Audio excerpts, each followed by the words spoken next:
નમસ્કાર મિત્રો, MS voice Gujarati YouTube ચેનલમાં તમારું હાર્દિક સ્વાગત છે. જે પણ વિદ્યાર્થી મિત્રોએ સમરસ છાત્રાલયમાં પ્રવેશ માટે એડમિશન ફોર્મ ભર્યા હતા તેમના માટે સારા સમાચાર છે. સમરસ હોસ્ટેલનું મેરિટ યાદી 4 બહાર પાડવામાં આવેલ છે. સમરસ છાત્રાલયમાં પ્રવેશ મેળવવા માંગતા વિદ્યાર્થીઓ પાસેથી સમરસની ઓફિશિયલ વેબસાઇટ પર ઓનલાઈન અરજીઓ મંગાવવામાં આવેલ હતી. જેના આધારે ગ્રુપ 1 મેડિકલ સિવાયના ગ્રુપ 2 અને ગ્રુપ 3ના વિદ્યાર્થીઓ માટે પ્રોવિઝનલ મેરિટ યાદી તૈયાર કરેલ છે. આ યાદી રાઉન્ડ 4માં સ્થાન પામેલ વિદ્યાર્થીઓએ 22 ઓગસ્ટ 2026 થી લઈને 5 સપ્ટેમ્બર 2026 સુધી સવારે 11 કલાકથી લઈને સાંજે 5 કલાક સુધીમાં સંબંધિત સમરસ છાત્રાલય ખાતે ડોક્યુમેન્ટ વેરિફિકેશન કરાવીને તેમને પોતાનું એડમિશન કન્ફર્મ કરાવવાનું રહેશે. તથા નિયત સમયમાં હાજર ન થનાર વિદ્યાર્થીનો પ્રવેશ પણ રદ કરવામાં આવશે, તેનું તમારે ખાસ ધ્યાન રાખવાનું રહેશે. ત્યારબાદ જે વિદ્યાર્થીઓને સંબંધિત સમરસ છાત્રાલય ખાતે પ્રમાણપત્રો એટલે કે ડોક્યુમેન્ટ વેરિફિકેશન પૂર્ણ થયેલ છે, ત્યાં સમરસ છાત્રાલય ખાતેથી કન્ફર્મ કરવામાં આવેલ હોય તે વિદ્યાર્થીઓએ સંબંધિત સમરસ છાત્રાલય ખાતે નિયમો અનુસાર પ્રવેશ આપવામાં આવશે. તથા વિદ્યાર્થીએ ઓનલાઈન ફોર્મમાં રજૂ કરેલ આધારો સિવાય જો બીજા પણ પુરાવા વિદ્યાર્થી પાસેથી મંગાવવામાં આવે તો સંબંધિત સમરસ છાત્રાલય ખાતે વિદ્યાર્થી પુરાવા રજૂ કરવાના રહેશે. ને આ પ્રવેશ ફક્ત એક શૈક્ષણિક વર્ષ પૂરતો માન્ય ગણાશે. ત્યારબાદ જૂના અને નવા તમામ વિદ્યાર્થીએ ફરજિયાતપણે ઓનલાઈન અરજી કરવાની રહેશે. અને પ્રવેશ મેળવતા સમયે તમામ વિદ્યાર્થીએ સમરસ છાત્રાલય ખાતે નિયત કરેલ જરૂરી બાંધેરી પત્રક પણ રજૂ કરવાનું રહેશે. જે પણ વિદ્યાર્થી મિત્રોએ સમરસ હોસ્ટેલના ફોર્મમાં દર્શાવેલ કોલેજમાં એડમિશન મળ્યું નથી, પરંતુ તે જ જિલ્લાની બીજી કોઈ અન્ય કોલેજમાં પણ તેમને એડમિશન મળ્યું છે, તો સમરસ છાત્રાલયના જે પણ અધિકારી છે તેમને પોતાની પ્રોબ્લેમ જણાવીને પોતાનું એડમિશન કન્ફર્મ કરાવી શકશો. વિદ્યાર્થી મિત્રને મેરિટ યાદીમાં નામ આવ્યું છે તેને કયા ડોક્યુમેન્ટ વેરિફિકેશન સામે લઈ જવાના રહેશે? તો સૌપ્રથમ તો તમે જે ઓનલાઈન ફોર્મ ભર્યું છે તેની પ્રિન્ટ તમારે લઈને જવાની છે.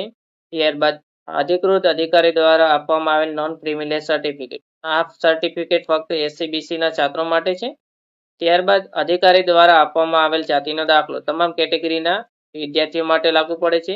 તેના સિવાય અધિકૃત અધિકારી દ્વારા આપવામાં આવેલ આવકનો દાખલો અથવા તો જો વાલી નોકરી ધંધા કરતા હોય તો તેમના માટે ફોર્મ નંબર 16 અથવા તો ઇન્કમ ટેક્સ રિટર્ન અથવા તો સરકારશ્રી દ્વારા આવક માટે માન્ય કરેલ અન્ય પુરાવા તમારે રજૂ કરવાના છે. ફક્ત કુમાર છાત્રાલય માટે લાગુ પડશે. ત્યારબાદ તમે જે કોલેજમાં પ્રવેશ મેળવેલો હોય તેમાં તમારે ફી ભર્યા અંગેની રિસિપ્ટ અથવા તો કોલેજમાં પ્રવેશ કન્ફર્મ કર્યા અંગેનો તમારે આધાર પુરાવા આપવાના રહેશે. ધોરણ 12 સ્નાતક જે ટકાવારીના આધારે તમે છાત્રાલયમાં પ્રવેશ મેળવેલો હોય તેની માર્કશીટની જરૂર પડશે. ત્યારબાદ શાળા છોડ્યા અંગેનું પ્રમાણપત્ર, દિવ્યાંગ હોવાનું પ્રમાણપત્ર ફક્ત દિવ્યાંગ છાત્રો માટે છે. ત્યારબાદ વાલી મૃત્યુ અંગેનું પ્રમાણપત્ર અનાથ બાળકો માટે છે. પીડિતા મૃત્યુ અંગેનું પ્રમાણપત્ર વિધવાના સંતાન માટે છે. ત્યારબાદ વિદ્યાર્થીને કોઈ ગંભીર બીમારી હોય તે અંગેનું પ્રમાણપત્ર ફક્ત જેમને લાગુ પડે છે તેમના માટે છે. એના પછી EWS પ્રમાણપત્ર આર્થિક રીતે પછાત વર્ગના વિદ્યાર્થીઓ માટે છે.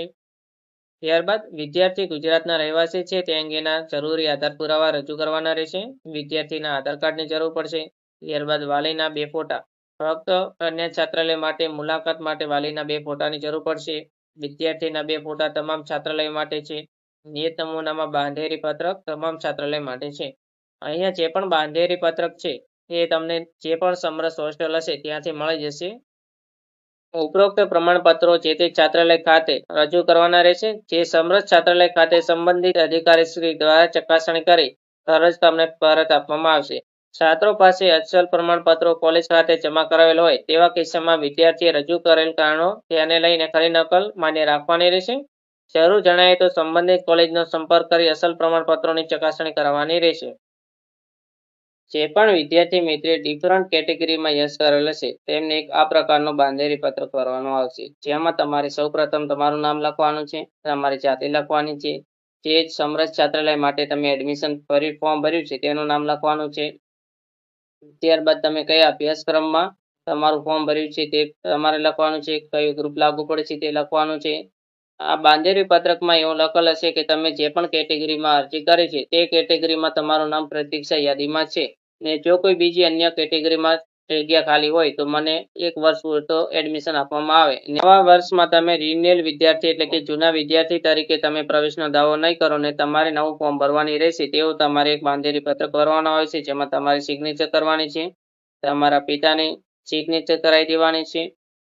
તથા જે પણ વિદ્યાર્થી મિત્રોને સમરસ હોસ્ટેલના નવા ફોર્મ ભરવાના બાકી રહી ગયા હતા તેમના માટે પણ 12 જુલાઈ સુધી તમે ઓનલાઈન સમરસની વેબસાઇટ પર જઈને તમે ફોર્મ ભરી શકશો અને ફોર્મ કેવી રીતે ભરવાનું થશે તેનો પણ વિડીયો અમારી YouTube ચેનલમાં અપલોડ થઈ ગયેલ છે, જેની લિંક આ વિડીયોના ડિસ્ક્રિપ્શન બોક્સમાં તમને મળી જશે. તે વિડીયો તમારે એકવાર જરૂર ચેક કરી લેવો.